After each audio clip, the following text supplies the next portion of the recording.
오늘 마가복음 강의 36번째 시간입니다. 내 안에서 나오는 악한 것들이라는 제목의 말씀을 가지고 함께 은혜 받기를 원합니다.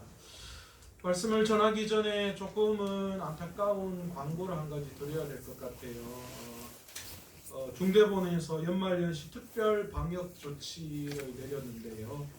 12월 24일, 그러니까 내일부터죠. 내일 0시부터 시작해서 1월 3일 24시까지 모든 종교 시설, 미사, 예배, 사찰에서 드리는 모든 법회를 포함해서 모든 종교는 비대면으로 전환해야 한다라고 그렇게 강제적인 수칙이 내려왔습니다. 그래서 오늘 예배 드리고 우리가 1월 3일까지는 모여서 드리는 예배를 전혀 드릴 수가 없게 되었습니다. 그래서 여러분 그렇게 아시고, 그러나 우리가 모여서 예배를 드리지는 않지만 그래도 영상으로 우리가 늘 예배를 준비하고 드리고 있다라는 사실 아시고 꼭 영상 예배에 함께 참여해 주셨으면 좋겠습니다. 지금 성탄 예배도 그렇고 송구영신 예배도 그렇고 전부 다 저희가 지금 영상으로 예배를 준비해야 될 그런 상황 가운데 있습니다. 그러니까 여러분들 우리가 영상으로 드리지만 하나님 앞에 정성을 다하여서 예배할 때 하나님은 그 예배도 받으시고 은혜 베풀어 주실 줄로 믿습니다. 그리고 하루속히 코로나가 회복될 수 있도록, 또 무엇보다도 교회가 이런 것 때문에 어려움 당하지 않도록, 또 우리 성도들의 신앙이 이런 어떤 것들로 말미암아 흔들리지 않도록 하나님께서 굳건히 지켜달라고 기도의 자리에서 기도해 주시면 감사하겠습니다.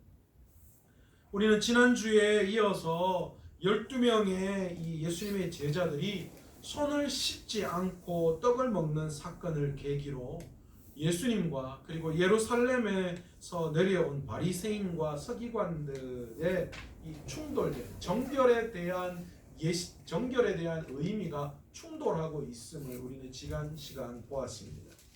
바리새인과 서기관들은 예수님의 제자들이 장로의 전통을 따르지 않고 그들이 떡을 먹을 때 손을 씻지 않고 먹는다는 것에 대해서 비판을 했습니다. 이에 대해서 예수님께서는 그 문제를 제기한 바리새인과 서기관들, 그들의 행동에 더 큰 문제가 있다, 그렇게 말씀을 하셨습니다. 그들은 사람의 전통을 지키려고 정작 하나님의 계명은 저버리는 자들이다. 주님께서 그렇게 그들의 잘못을 지적하셨습니다. 사람이 만든 신앙의 전통을 가지고 하나님의 법과 말씀을 대신하려고 했다. 그렇게 예수님께서 그들을 지적했어요. 그런데 이거는 그 당시의 문제만은 아니었던 것 같아요. 여러분, 우리가 하나님의 말씀을 지키는 게 쉬워요, 어려워요? 어렵죠. 어렵습니다. 쉽지 않습니다. 그런데 그 당시에도 마찬가지였어요. 그러다 보니까 이 바리새인과 서기관들, 율법주의자들이 어떤 방법을 내세웠느냐, 하나님의 말씀 대신에 그들이 가지고 있는 여러 가지 신앙의 법들, 규례들, 전통들을 만들어서 그것을 대신 지킴으로 말미암아 그들 마음속에 무슨 생각을 했어요? 나는 이렇게 신앙을 잘 지키는 거룩한 백성이야, 정결한 사람이야, 그렇게 스스로가 생각하기 시작했다는 거예요. 정작 하나님의 말씀은 저버리고 자기들이 이익이 가는 그런 규례와 법도를 만들어서 그것을 지킴으로 겉으로 내가 신앙생활 잘하는 것 같이 그들이 내세웠다라는 거죠. 예수님은 그 사실을 너무나도 잘 알고 있으셨어요. 그래서 바리새인과 서기관들이 정결의 문제를 끄집어냈을 때에 너희가 정작 하나님이 원하시는 정결은 이루지 못하고 너희 겉에 보여지는 정결을 위해서 너희가 만든 법으로 말미암아 하나님의 규례를, 하나님의 법과 말씀을 지키지 않는 어리석음에 빠져있다, 그렇게 그것을 지적하신 거예요. 여러분, 우리 또한 그런 것 같아요. 우리도 종교적인 제도와 관습, 전통, 사실 보이지 않는 그런 부분에 있어서 우리 스스로가 이런 것들을 얼마나 많이 만들어 놓았는지 몰라요. 그리고 우리 스스로가 은근히 그것을 지킴으로 말미암아 나는 저 사람보다, 나는 이 사람보다 더 믿음이 좋아 라는 식의 생각, 자기 만족의 신앙에 빠질 때가 많이 있어요. 우리 스스로는 이런 우리의 신앙의 문제를 한번 돌아봐야 해요. 내가 만든 어떤 신앙의 모습이 내 신앙의 외적 어떤 이미지를 판가름하는 그런 어떤 기준이 되고 있지는 않는가, 우리 스스로를 돌아볼 필요가 있습니다. 오늘 이 말씀을 하신 예수님께서는 14절에 보시면 뭐라고 말씀하시느냐, 다시 예수님께서 무리를 불러 모아 놓으셨다, 그렇게 말씀하시죠. 왜 예수님이 다시 무리를 모아 놓았습니다? 그들이 듣고 깨닫게 하기를 원하셨다라고 말씀하세요. 그러면서 이 정결에 대한 이 하나의 비유를 예수님이 들고 계시다라는 겁니다. 예수님께서는 무리들에게 무엇이든지 밖에서 사람에게 들어가는 것은 능히 사람을 더럽게 하지 못한다, 그렇게 말씀하고 있어요. 여기서 밖에서 사람으로 들어가는 것, 이건 뭘 의미하느냐? 입으로 들어가는 음식에 대한 것을 예수님께서 예를 들고 계시다라는 거예요. 이 말씀은 어쩌면 손을 씻지 않고 음식을 먹는 경우를 문제 삼은 바리새인과 서기관들의 그 문제 제기를 정면으로 지금 맞서서 대립하고 있는 것 같이 볼 수 있습니다. 바리새인들과 서기관들의 사고방식은 어떤 사고방식입니까? 부정한 음식을 먹거나 부정한 손으로 음식을 먹을 때에 사람을 부정하게 만든다라고 그들은 생각했죠. 그래서 부정해지지 않기 위해서 부정한 음식을 먹지 않고, 그리고 반드시 음식을 먹을 때 손을 씻고 먹고, 그것이 당연한 것으로 여기고 다른 사람에게도 이 정결법을 그들이 가르쳤다라는 거예요. 그러나 예수님께서는 지금 무엇을 그들에게 가르치고 있습니까? 바리새인과 서기관들이 말하는 것 전혀 다른 걸 말씀하는 거예요. 사람의 입으로 들어가는 것은 그 어느 것도 사람을 부정하게 만들지 못한다, 그렇게 말씀하시는 거예요. 그 대신에 예수님은 사람 안에서 나오는 것, 그것이 사람을 더럽게 하는 것이다, 그렇게 말씀하고 계십니다. 물론 예수님께서 지금 레위기에 나오는 정결법을, 그리고 구약에서 말하는 부정한 것들에 대한 것을 정면으로 다 부정하고 계시다라고 그렇게 우리가 오해할 필요는 없습니다. 예수님은 지금 구약에 나오는 정결을 거부하시거나 다 잘못되었다라고 부정하는 그런 말씀이 아니십니다. 지금 예수님께서는 먹는 문제에 대한 정결 규례를 말씀하시면서 바리새인과 서기관들이 가지고 있는 형식주의적인 신앙의 문제를 지적하고 계시는 거예요. 하나님께서 말씀해 놓으신 구약의 정결법, 그것을 가지고 지금 바리새인과 서기관들이 결코 그들 전체가 정결되어지는 그런 모습이 아니라 그들은 겉으로 보여지는 형식적인 부분에 있어서 정결의 문제를 삼았다라는 것이죠. 자기 속은 전혀 정결하지 않으면서 겉모습으로 보이는 정결 예식을 행하는 것으로 나는 정결하다라는 식의 이런 신앙의 문제를 지금 주님이 제기하신 것입니다. 사람들 앞에서 말씀을 전하시는 예수님께서 17절에 무리를 떠나 집으로 들어가셨습니다. 이 모든 비유를 다 말씀하시고 이제 예수님께서 그 무리, 그 비유로 말씀하신 그 무리를 떠나 집으로 들어가셨을 때에 혼자 예수님이 계신 것을 보고 제자들이 예수님께로 나아갔어요. 그리고 아까 말씀하신 비유의 내용에 대해서 좀 구체적으로 예수님 도대체 그 비유가 어떤 의미인지 도저히 우리는 알 수가 없습니다. 그 의미를 우리에게 설명을 해달라, 그렇게 말씀하십니다. 그랬더니만 예수님께서 한탄하시면서 뭐라고 말씀하십니까? 너희도 이렇게 깨달음이 없느냐, 그렇게 말씀하시죠. 도대체 나를 따라다닌 게 얼만데 서당계 3년이면 풍어를 넓고 이 10단계 3년이면 라면도 끓인다는데, 그런데 너희가 지금 내 따라다니는 지 얼마나 된다고?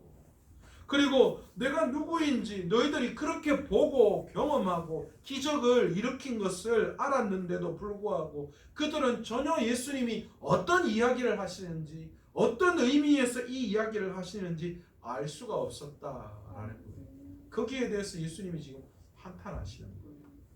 그런데 여러분, 성경을 잘 보십시오. 사복음서 안에서 제자들의 모습을 어떻게 그리고 있는지를 한번 보십시오. 사복음서에서는요, 예수님의 제자들이 다 어떤 사람으로 여겨져요? 다 좀 부족하고 연약한, 그래서 우리 같은 마음이 들 정도로 그런 연약한 모습들이 사복음서의 제자들의 모습이라고 우리는 볼 수 있습니다. 이 사복음서를 기록한 저자들 모두가 다 약간은 예수님의 제자들을 다 부정한 이 부정적인 모습들을 부각시키는 것이 사실입니다. 그런데요, 이 사복음서를 딱 뛰어넘는 그 순간 제자들의 모습이 완전히 달라지는 것을 우리는 알 수 있습니다. 무엇 때문입니까?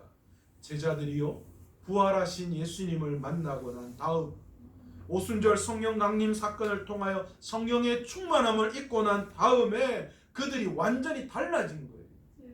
예수님이 지금까지 비유로 말씀하신 그 의미가 어떤 것인가를 너무나도 잘 알게 되었어요.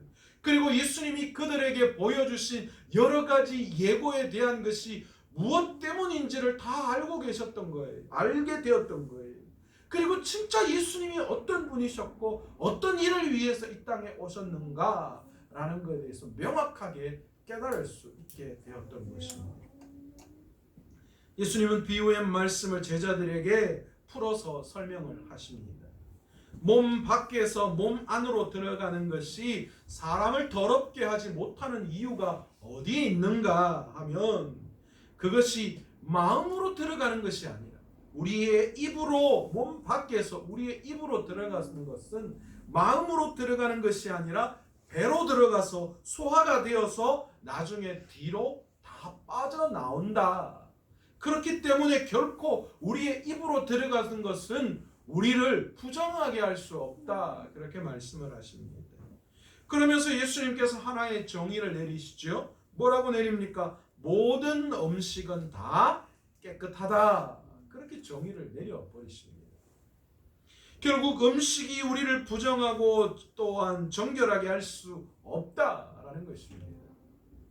그러면서 예수님께서는 정작 사람을 더럽게 만드는 것이 따로 있다. 그렇게 지적하시지요. 그것이 우리 마음 안에 나오는 악한 생각들이다. 그렇게 말씀을 하고 계십니다. 그리고 예수님은 악한 생각들을 12가지로 나누어서 쭉 열거하고 계십니다. 음란과 도둑질과 살인과 간음과 탐욕과 악도, 그리고 속임과 음탕과 질투와 비방과 교만과 우매함, 이런 것들이다. 그렇게 말씀합니다. 우리 안에 있는 것이 이런 거라고 이야기하는 거예요. 여러분, 이런 것들은 사람을 부정하게 하는데 왜 이게 사람을 부정하게 합니까? 그 자체, 이 악한 생각 자체가 뭐라는 거예요? 죄이기 때문이죠. 우리는 우리 안에요, 우리가 생각지도 못하는 이런 것들이 우리 안에 존재하고 있다는 사실을 우리는 깨달아야 해요.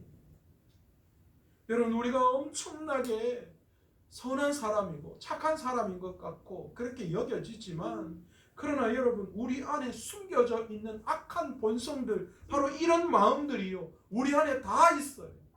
저와 여러분 모두에 다 존재하고 있다는 거예요. 결국은 그 문제가 우리를 정결케 하느냐 부정케 하느냐, 그것에 관여되어 있다라는 것을 예수님이 지적하는 거예요. 여러분, 죄는 외부의 요인 때문에 생기는 거 아닙니다. 실제로 하나님께서 이스라엘에게 율법을 주실 때에 음식이 그들을 더럽게 하기 때문에 정한 음식과 부정한 음식을 구분했다라고 생각하면 우리가 아직 성경을 더 깊이 있게 바라보지 못하고 있는 시선이라고 볼 수 있어요. 분명히 구약은 하나님께서 정한 음식과 부정한 음식을 구분시켜 놓으셨어요. 그렇다면 하나님께서 왜 이스라엘을 율법을 통하여서 이 정한 음식과 부정한 음식 이렇게 나누어 놓으셨는가? 이스라엘이요, 이방 문화와 종교로부터 철저하게 구분시켜 놓으시기 위해서 이 음식 자체가 죄의 근원이 아니라 그 이방 이 문화 속에 살아가는 이 이방의 악한 문화를 접하지 않게끔 하기 위해서 하나님은 이스라엘 백성과 이방인들이 구분되도록 음식에까지도 그렇게 이 구분을 해 놓으셨다라는 거예요. 그러니까 음식 자체가 부정한 것이 아니라 하나님은 하나님의 백성이 하나님의 말씀대로 이방과 섞이지 않고 그렇게 구분되게끔 살아가게 하시기 위해서 그 말씀을 정결에 대한 음식의 규정으로 그들에게 주셨다라는 것이죠. 오늘날 우리 다 돼지고기 먹잖아요. 그렇죠? 이게 결국은 돼지고기 먹는다고 해서 부정한 게 아니에요. 돼지고기 많이 먹어야 되죠, 이장님. 그죠? 여러분, 이게 음식의 문제가 아니라는 거예요. 우리 안에 있는 문제. 여러분, 말세가 가까이 올수록 우리가 살고 있는 세상은 점점 더 악해만 가는 것 같습니다. 사람들은 점점 더 충동적이에요. 그리고 또 더 난폭해지는 것 같아요. 요즘 별거 아닌 거 가지고 사람들이 얼마나 예민하게 반응하는지 몰라요. 그리고 점점 이렇게 지성인이라고 이야기함에도 불구하고 이 지성인으로서의 태도보다도 갑자기 이 분노 조절 장애가 있는 사람들처럼 그 분노를 이렇게 조절하지 못하는 그런 모습들이 우리 안에 얼마나 많이 있는지 몰라요.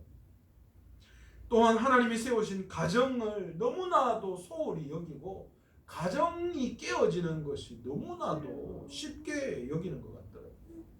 어떤 방송을 봤는데요. 그 방송에서 그러더라고요. 요즘 이혼은 하나의 트렌드 아닙니까? 그렇게 이야기하더라고요. 좀 깜짝 놀랐어요. 어떻게 이혼이 하나의 트렌드가 될 수 있나? 창조 질서가 무너지고 하나님의 법이 무너지는 이런 시대에 우리가 살고 있습니다. 여러분, 이 모든 것이 우리가 먹는 음식 때문이라고 우리가 착각한다면 큰 오산입니다.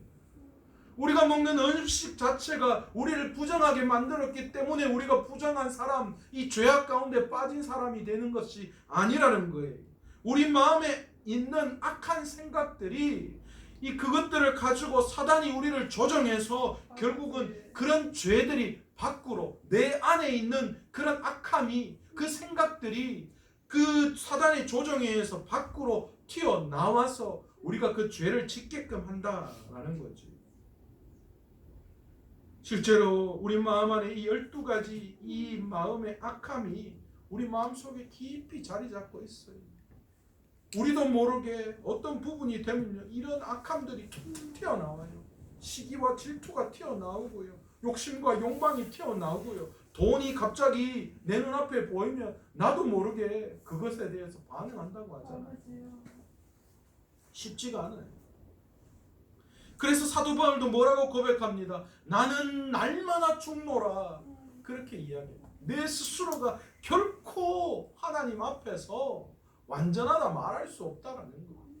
결국은 음식 문제를 가지고 우리가 뭐 정결하다 부정하다 그렇게 말할 수 있는 존재들이 아니라 내 안에 깊숙이 박혀있는 그 죄의 본성들을 해결할 수 없었기에 사도 바울도 날마다 나는 십자가 앞에서 죽는다라는 고백을 할 수밖에 없었다.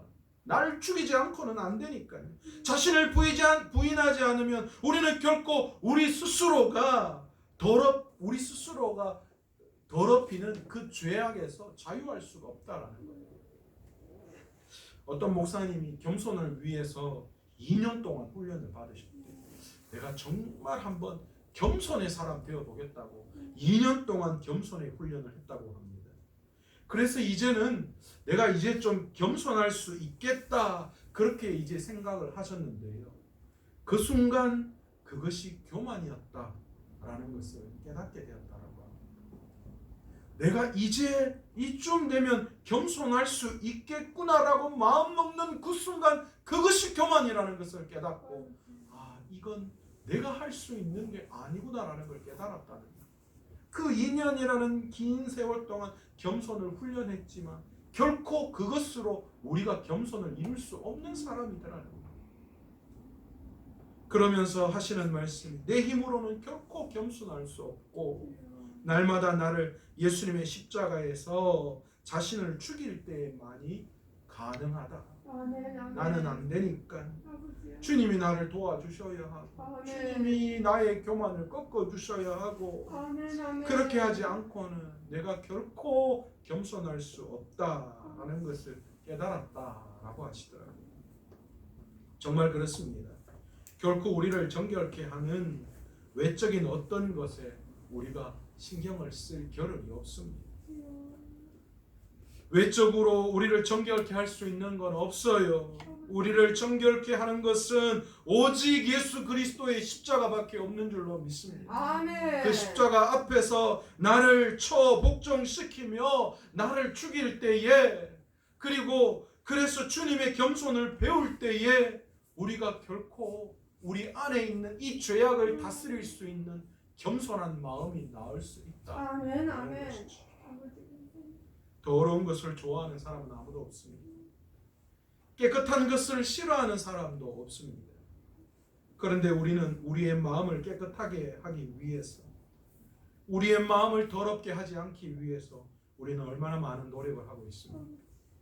바리새인과 서기관처럼 겉으로 드러나는 정결함을 위해서 혹시나 하나님의 말씀을 거역하고 인간의 신앙의 어떤 것들을 만들어서 우리 스스로 그것을 만족시킴으로 우리 스스로가 거룩한 것, 정결한 것처럼 그렇게 겉만 우리가 정결하게 만드는 그런 신앙 위에 우리가 서 있지는 않습니다. 유대인 율법주의자들은 그들이 만든 규례를 지킴으로 스스로가 깨끗하다라고 여겼어요. 우리도 그런 모습이 우리 안에 있다면 우리는 결코 하나님 앞에 우리는 정결하다 말할 수가 없어요. 하나님은 겉만 정결한 사람 원하지 않으세요. 하나님은 겉이 아니라 마음을 보시는 분, 아멘. 속을 보시는 분. 아멘. 아멘. 그러니까 바리새인과 유대인처럼 아무리 겉만 깨끗하게 한다 하더라도 하나님의 마음에 들 수 없다라는 거예요. 그러기에 오늘 주님이 우리에게 요구하시는 정결은 겉이 아니라 우리의 마음, 우리의 속임을 깨닫고 우리 안에 있는 이 12가지 악한 생각들을 주님의 겸손으로 우리를 날마다 십자가에서 복종하고 회개함으로 말미암아 그 주님의 겸손을 배움으로 말미암아 날마다 하나님 앞에 정결케 되어지는 은혜를 누릴 수 있는 저와 여러분의 삶이 되시기를 간절히 축원합니다. 아멘. 아멘. 그것만이 우리가 이 땅에서 하나님의 마음에 속하는 삶을 살 수 있음을 깨닫고 아멘. 오늘도 주님의 십자가 앞에 우리의 잘못을 회개하고 내 생각, 내 악한 생각들을 주님이 해결해 달라고 그렇게 나아가며 기도할 수 있는 저와 여러분 되시기를 간절히 축원합니다. 아멘. 오늘 이 시간 말씀을 생각하시면서 기도하실 때 주님, 예 그렇습니다. 외적으로 그 어떤 것도 우리를 정결케 할 수 있는 방법은 없습니다.